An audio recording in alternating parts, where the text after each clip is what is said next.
پاس ذوالقرنین کا تذکرہ ہے کہ بہت بڑے بادشاہ گزرے ہیں, پوری دنیا فتح کی انہوں نے, حضرت ذوالقرنین نے. قرآن کہتا ہے زمین کے مشرق کی انتہا میں بھی پہنچے اور زمین کے مغرب کی انتہا میں, اور ایک ایسی قوم کے پاس پہنچے ذوالقرنین کہ وہ قوم حضرت ذوالقرنین کی زبان نہیں سمجھتی تھی. تو ترجمان کے ذریعے اس قوم سے بات ہوئی. اس قوم نے کہا کہ آپ بڑے طاقتور بادشاہ ہو, ہم ایک مصیبت میں مبتلا ہیں, آپ اس سے ہمیں بچائیں. وہ مصیبت کیا ہے؟ انہوں نے کہا یاجوج ماجوج ایک قوم ہے جو زمین میں فساد مچا رہی ہے,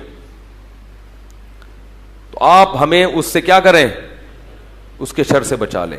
تو حضرت ذوالقرنین نے جو پہاڑوں کی وادیاں تھیں نا, ان کے درمیان لوہا اور سیسا گرم کر کے, بڑا مشکل کام ہے یہ پہاڑوں کو لوہے اور سیسے سے بند کرنا, اس قوم کو پیک کر دیا, سیل پیک, کہ یہ قوم اب قیامت تک نکل نہ سکے اور دنیا ان کے شر سے محفوظ رہے. 2 جگہ قرآن میں یاجوج اور ماجوج کا تذکرہ ہے. حدیث میں آتا ہے کہ وہ جو یاجوج اور ماجوج ہیں اتنی کثرت سے ہیں, وہ کیا کرتے ہیں, دیوار کو چاٹتے ہیں روزانہ ختم کرنے کے لیے, کہ یہ دیوار چاٹ چاٹ کے کیا کرو, ختم کرو.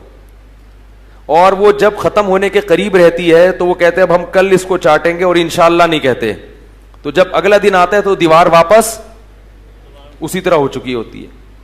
تو آپ صلی اللہ علیہ وسلم نے فرمایا قرب قیامت میں وہ یہ کہیں گے کہ انشاءاللہ اس دیوار کو ہم کل ختم کر دیں گے.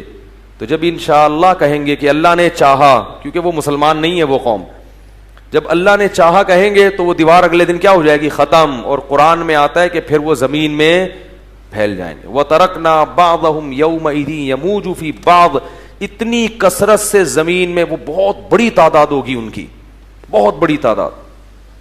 زمین میں ایسا فساد مچائیں گے کہ لوگوں کا جینا حرام کر دیں گے,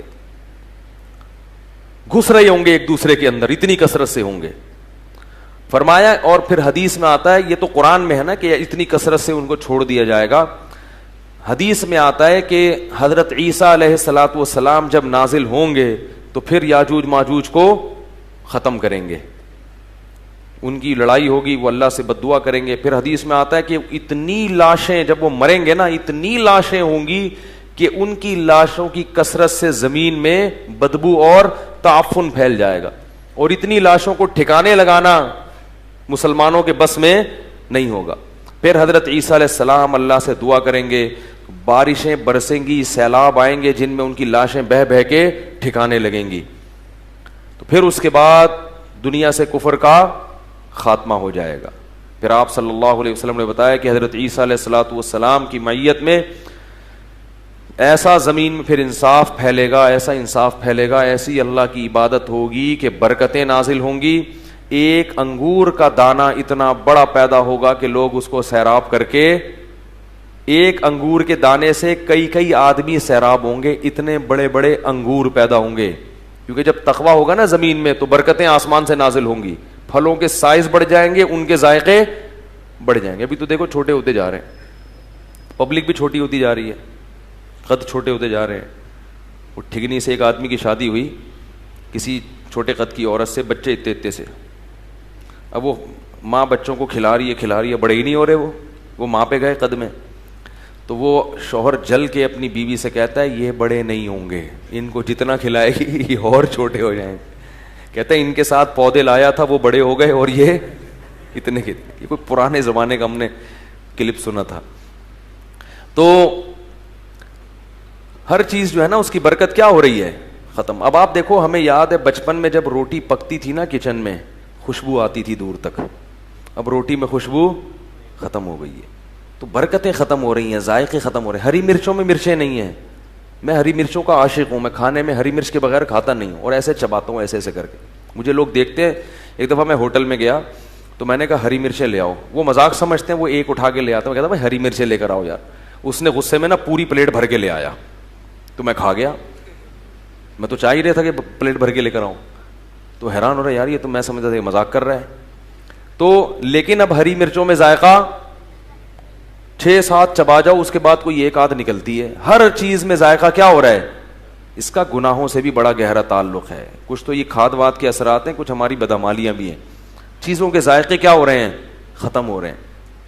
تو انار حدیث میں آتا ہے اتنا بڑا پیدا ہوگا کہ انار کا جو چھلکا ہے نا اس میں اس کو لوگ سائبان کے طور پہ استعمال کریں گے, اتنے بڑے بڑے لوگ اس میں بیٹھ کے چھاؤں کے طور پر رکھیں گے, اتنے بڑے انار پیدا ہوں گے اور ایسے ذائقے دار.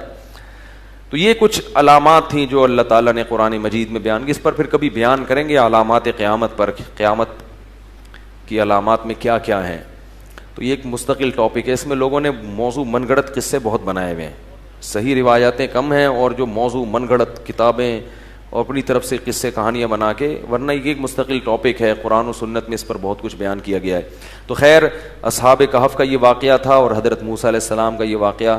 ہاں تو اچھا, یہ جو یاجوج ماجوج ہیں, بعض لوگ یہ اشکال کرتے ہیں کہ اب تک سائنسدانوں کو تو نظر آئے نہیں ہے, یہ زمین میں جو سیاح ہیں جو ان کو تو نظر آئے نہیں, سیٹلائٹ سیارے بھی ہو گئے.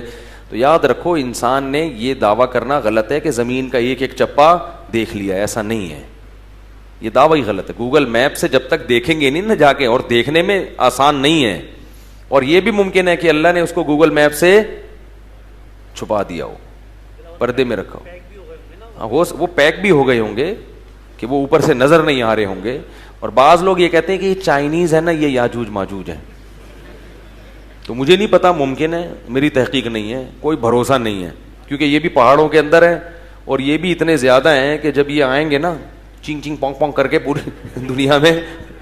لیکن بہرحال ایک قوم ہے, ہمارا اس پر ایمان ہے کہ وہ ایک قوم ہے جو قرب قیامت میں زمین میں پھیل جائے گی اور فساد مچائے گی, بہت زیادہ فساد.